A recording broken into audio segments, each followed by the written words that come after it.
Laurie Cardoza-Moore, shalom. Shalom. You're the president of Proclaiming Justice to the Nations. Thank you for coming to our Jerusalem studio. You were supposed to be here. We discussed coordinating an interview earlier, and then the war against Iran. They shut down the planes. L stopped flying, and I couldn't get over here. It's important to emphasize it's not that you were deterred. No. It's just you didn't have a flight. No.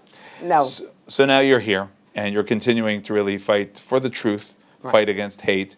And one of the things that you guys understood is that fighting anti-Semitism is not just, in the campus or on the media, and we'll talk about that as well. It's from childhood, from high school age. Tell us a bit about that. Yeah, actually, 13 years ago, I had a parent come to me with a textbook that had a quote that legitimized Palestinians blowing themselves up in a Jerusalem restaurant because they were waging a war against Israeli government policies and army actions. And when I saw that content, I knew exactly, because in the textbook, they didn't put a picture of what they were referring to, but we all know that was Sparrow Pizzeria. That was the bombing. And when I went through the textbook, I knew there had to be more. And I went cover to cover in that same Pearson published textbook, found not just anti-Semitic and anti-Israel content, but anti-America, anti-Judeo-Christian values our nation was founded upon. And as a result of that, I launched a campaign to show parents and citizens and also elected officials, because this was going on under the purview of our legislatures. At the time, it was Tennessee. And when they saw the content, that's when we went into action. We helped to remove that textbook from the schools. We helped to raise awareness across the country. Governor DeSantis, I met with him and showed him, he was then congressman, showed him the extent of the content in the textbook that was being used not just in Tennessee, because we started finding out this is being done in Florida and Texas, all the red states, all the conservative, Bible Belt states. And that's what launched our initiative to expose what is happening. They were targeting our children K through 12. So people think that, all this anti-Semitism on schools, on campuses is happening on the higher ed level. No, we've been educating and promoting this garbage, to these lies and disinformation to our children. So I imagine that back then, 13 years ago and a bit after, then when you told parents this was happening, they were surprised. Is it becoming harder today? When people see these messages, even in the school books, they may say, after we're seeing all the incitement and all in the media and all around the world, you know what, maybe we want to teach our children this hate against the state of Israel. Fortunately, among the conservative religious right, this is not tolerated, because they know their Bible, they know what the Bible says about Israel and what their responsibility is. And we set out to go find those people, to make them aware that this is happening in your own school, right down the street from your house. We were able to mobilize parents and citizens to start looking at their textbooks, and that's how this effort became nationwide in the United States to expose this. And we saw that the problem with the curriculum, if we can control the content in the curriculum if we can draft the standards. The standards are adopted by law in the state legislature within their departments of education. If we can develop standards that determine what we teach our kids, how we teach our kids that information, then we can control what the publishers, if the publishers want to do business with the state departments of education, they've got to follow the strict standards. So we were able, under DeSantis, because when he saw it, he said, I'm running for governor. If I get elected, we're getting rid of this curriculum. He did. Now, we know that the Trump administration is planning to create real changes in terms of education, and there's much debate about that, and there's much meaning. But it's important to emphasize that this can help in this field as well, fighting anti-Semitism in the school books in the high school. Absolutely. So thank God for President Trump, because he's going to abolish the Department of Education on the federal level. It needs to be abolished. It was initiated in 1976. It's been the platform that has been used to push this propaganda for a long time. And so we're saying education needs to go back to the states, it needs to go back to the local community, because that's where we have say-so as to what, and when I say we, I'm saying parents and citizens, that's where we have the influence in the local school district, on the local school board, in the state legislature, in the State Department of Education.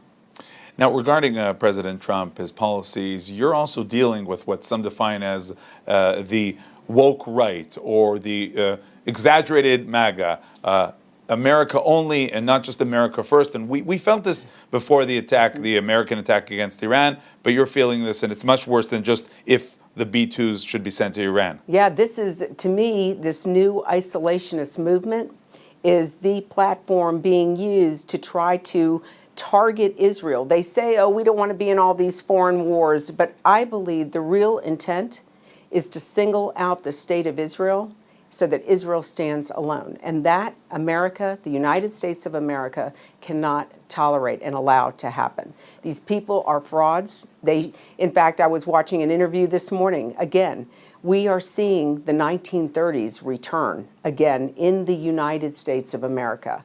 And we have to speak out against these people that are pushing this isolationist viewpoint, this anti-Israel, it's anti-Semitic position. So this is, you're saying, while many are focusing on the protests, for example, or the anti-Semitism, which is more the radical left or the radical Islam, of course, you're saying that this radical right, this woke right, is dangerous? Tucker Carlson, Candace Owens, look at the things that they are saying. There's even people have started to raise concern about Charlie Kirk. He's made some isolationist comments about, supporting Israel as well.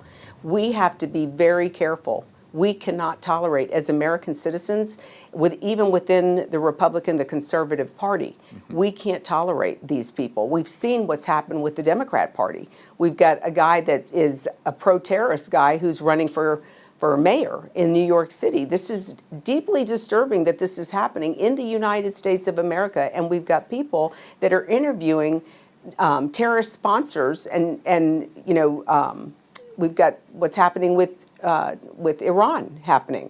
We have people who are funding and supporting and giving FaceTime. Tucker Carlson, for example, has interviewed the leader of Iran. He's interviewed the leader of Qatar. This is very disturbing that we would give FaceTime to a person like this. This is somebody who says he's on the conservative side of the issues. He's not on the conservative side. Why is he giving these people this? I'm a filmmaker. And when I watch him do his interviews, he softballs these people. He allows people, pastors, like at Christ at the Checkpoint, to accuse Israel of occupying Palestinian land. Well, Tucker is a Christian. He should know better. He should have read his Bible. He comes out of the Anglican Church.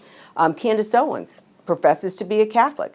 She's a Christian also. So why are they pushing this narrative and interviewing, giving FaceTime to these people who are bent on destroying? They've made it very clear that their goal is to wipe Israel off the map, from the river to the sea. It's getting worse.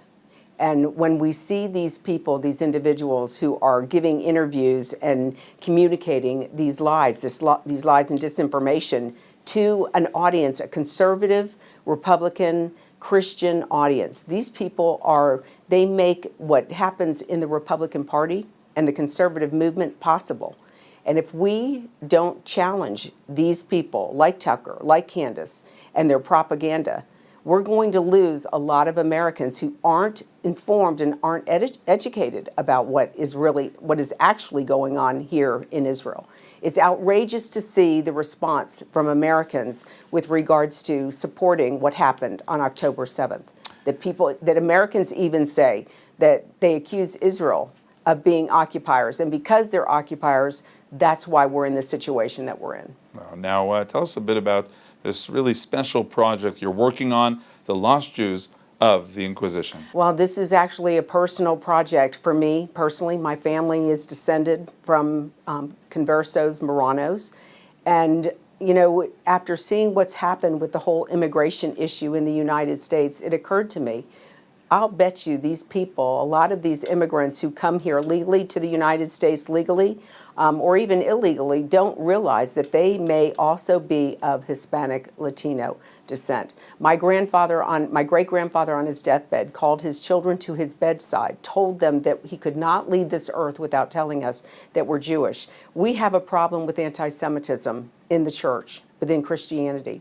We have to educate these Christian, Hispanic, Latino descent Christians that they too may be descendants of these Marranos, these Conversos from the period of the Inquisition. And even if they're not descendants, they have to understand and respect the history. Biblically, they have a biblical responsibility to stand with Israel and the Jewish people against the rise of anti-Semitism. Laurie Cardoza-Moore, thank you so much for coming to our studio, and thank you very much for your activity. Thank you for having me. God bless you guys.